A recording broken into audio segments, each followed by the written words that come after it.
তো বন্ধুরা, আজকে দেখতে পাচ্ছ আমি আজকে রেসিপি বানাবো পাস্তা। এখানে আছে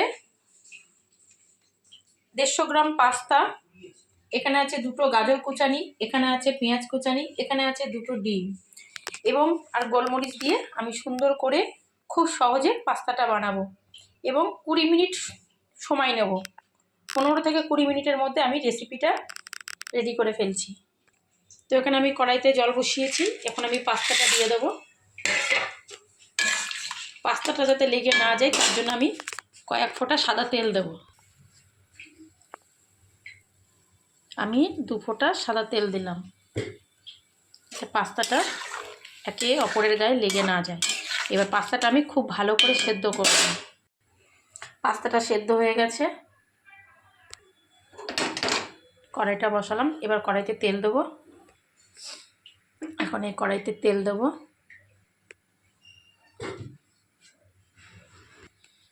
কড়াইয়ের মধ্যে এই ডিম দুটো দিয়ে দেবো।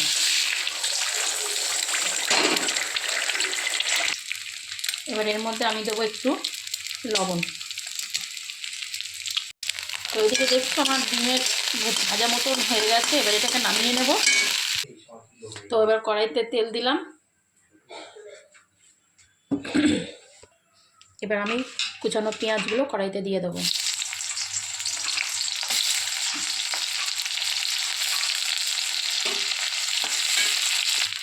এবার পেঁয়াজগুলো ভাজা হয়েছে, এবারে আমি গাজরটা ঢেলে দিলাম।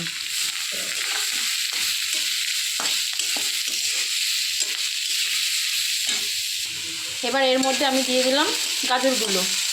এবার এখানে দেব অল্প পরিমাণ হলুদ আর আন্দাজ মতো লবণ।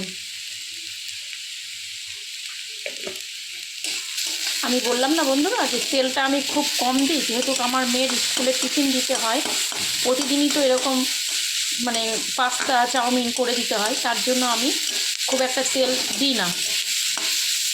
তেলটা আমি কম দিই, মশলাটা মাংস টাংস করলে যতটুকু লাগে ততটুকু দিই, আর এই পাস্তা টাস্তা করলে নুন হলুদ দিয়েই বেশিরভাগ খুব কম তেলে শটে করে দিই।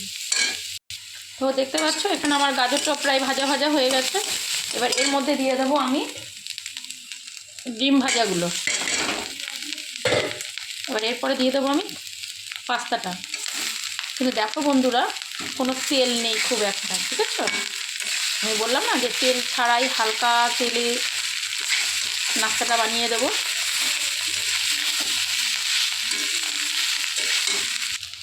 তো আমি এর মধ্যে দিয়ে দেবো গোলমরিচটা, এর মধ্যে দিয়ে দেবো একটু সোয়া সস,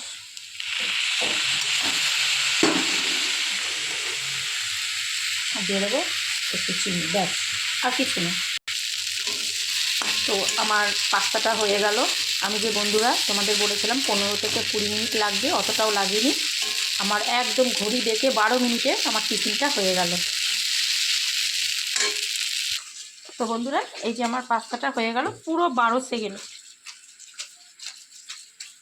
12 মিনিটের মধ্যে কমপ্লিট করলাম। 10 থেকে 12 মিনিট।